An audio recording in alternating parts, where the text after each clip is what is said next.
कहते हैं कि ज्ञान का होना, कि इंसान को अगर ज्ञान हो जाए तो उसके जीवन में बदलाव आना ही आना है।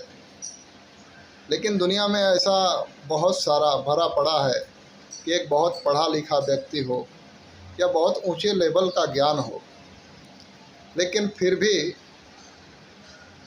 जीवन में कोई भी सुधार दिखाई नहीं देता है, कोई भी चेंज नहीं दिखता है, कोई अच्छी चीज़ें दिखी नहीं रही है। तो इसका कारण मात्र इतना होता है कि ज्ञान तो है पर ज्ञान का सिद्धि नहीं प्राप्त किया है।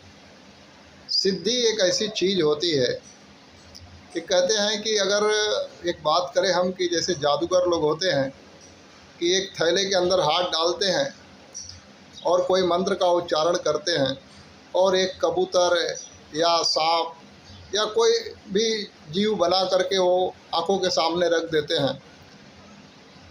तो अगर वो जादूगर कोई वही मंत्र सेम टू सेम अगर हमें बता दे, थोड़ा भी ना छिपाए, और उसी मंत्र का उच्चारण हम तुरंत करेंगे एक थैले में हाथ डाल करके, तो क्या हम भी कबूतर निकाल पाएंगे? क्या हम भी उसके अंदर से कोई सांप या चूहा निकाल पाएंगे क्या? तो पॉसिबल नहीं है, नहीं होगा हमसे। क्यों नहीं होगा? क्योंकि हमें वो मंत्र मिला है पर मंत्र को हमने सिद्ध नहीं किया हुआ है। उसको जिस तरह से सिद्धि प्राप्त करनी चाहिए, जिस तरह से उसको जो है कि एक ऐसी अवस्था में लाना पड़ता है कि तब जाकर के मंत्र सिद्ध होता है तो काम करता है। तो ऐसे कोई भी ज्ञान मिल गया तो उसका इतना ध्यान और चिंतन मनन करके उसको सिद्ध करना पड़ता है। जब तक वो सिद्ध नहीं होगा पूरी तरह से, वो ज्ञान बस है लेकिन उसका उपयोग जीवन में हम नहीं कर पाएंगे।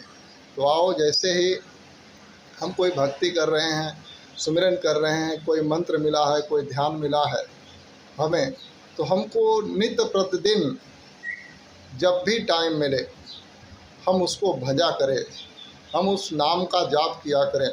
जैसे ये सब कुछ करेंगे तो वो नाम जाप हमारे जीवन में सिद्ध हो जाएगा। जब सिद्ध हो जाएगा तब कहते हैं कि ईश्वर की कृपा जो है हमारे जीवन में परिवर्तन करने लगेगी, जीवन हमारा बदलने लगेगा। फिर वो ज्ञान जो है एक हमारे जीवन में फ़ायदेमंद हो जाएगा। अन्यथा मात्र ले लिया और फिर उसका ध्यान नहीं कर रहे हैं तो सिद्ध होने वाला नहीं है और फिर कुछ बदलने वाला भी नहीं है।